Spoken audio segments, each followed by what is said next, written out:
What is cosmic super consciousness? The word cosmic and super are actually not gelling very well, but it's just a very small gesture, a small way to understand that, well, you experience that there is this consciousness which is making you see and hear and touch and have the perception about all those and have those sensations and have the ability to sense it. The ability of your sense organs to function is happening because of the consciousness. Your eyes are able to see a tree because the consciousness is there in the eyes, and with the sight has reached up to the tree, and that's how your brain registers, your mind registers that there is a tree, or a man, or a woman, or a flower, or a dog, or something, or a star, or a sky.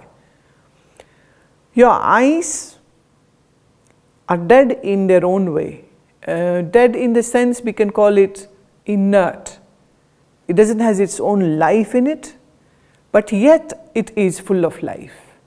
So what is giving life to these eyes? Like if somebody who is unconscious, you may open up his eyelid and yet the person won't see anything. If you open up eyes of a sedated person who has been anesthetized, would his eyes see? No. Would his ears hear? No. Would his nose smell? No. Would his tongue taste something? No. Would he feel a pinch, or when the 10-blade cuts into his body to do the surgery, would he know what is happening to his body? No. So what has happened? So in a way we have suspended medically, in that case, in this case of anesthesia, we have suspended the connectivity of the flow of consciousness to that particular body limb part. Or in case of somebody is falling unconscious, we say, oh, he has lost the consciousness. Well, it's not losing it somewhere outside. The person's brain is there, the mind is there, the body is there. Then maybe after a few hours or after some medical aid, the person regains the consciousness. So your life is there, happening because of consciousness, and if it is not there, then, well, there isn't any life. So question comes up is that if I as an individual have a consciousness, then there must be consciousness in other people and birds and animals and trees and nature and the whole cosmos. So seeing the body as one unit and seeing the whole cosmos as a large unit, hence this word super got concocted and is very readily used, very, very much used. Cosmos, again, the whole consciousness which is prevalent, working in the cosmos, that also gets included when we say super consciousness. But as such, if I say there isn't this thing called super consciousness, I can say yes, you can be less attentive and more attentive and very sharply attentive. There can be a degree of difference to that. Sometimes people take this word attention, the attention as a consciousness. Yes, the attention is happening because of the consciousness, but attention is not the consciousness. So if we can just drop the word super conscious, the word super from the word super consciousness, and just explore what is consciousness. How is it functioning? How is our mind working? Is it working because of consciousness? What is making this mind machine work?